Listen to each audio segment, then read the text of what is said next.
Hi everyone, Yvonne, Heath here with Love Your Life to Death, and I'm in Haliburton, and we have just hosted the first Death Cafe in Haliburton. Cannot believe there were 36 people here. At least 36. The room was full. There was like standing room only. It was incredible.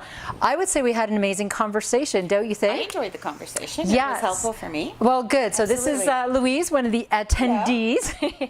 And we had people of different ages, and we even had a few token men here. I think there were 3, which is wonderful. Yes. We had coffee. We had extremely decadent desserts. The desserts don't look like this. Baked and battered. Well, baked and battered, yes. Wonderful. A wonderful, yeah, we'll put a plug in for baked and battered.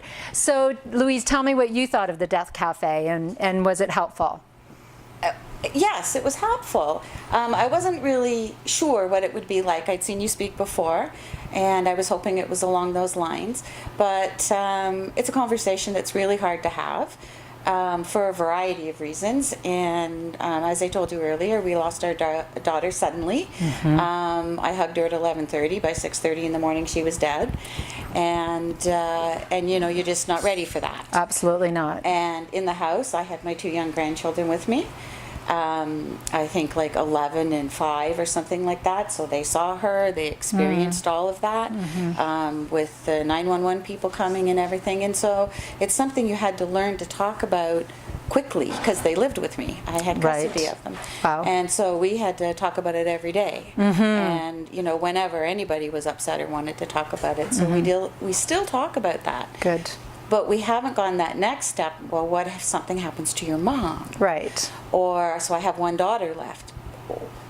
Do we really want to leave everything for her to figure out? Or has she done her will?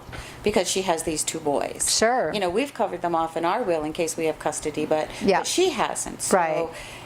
And that was an aha moment today, because it never occurred to me in all of this that, oh my goodness, we better get that done. And you know that's the norm, and that's the culture we have, is that it doesn't occur to us, and people say, oh my goodness, I can't believe we haven't had these conversations.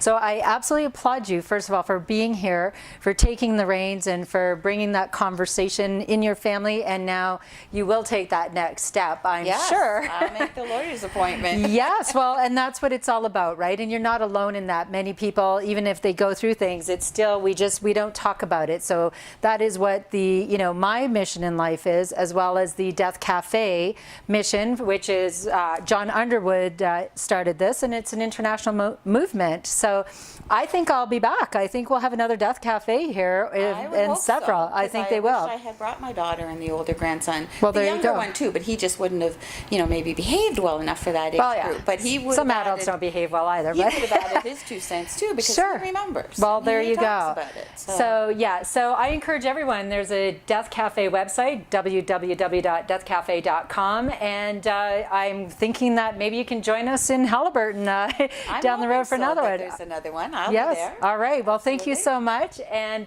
thanks everyone. Check it out, and bye for now. Bye.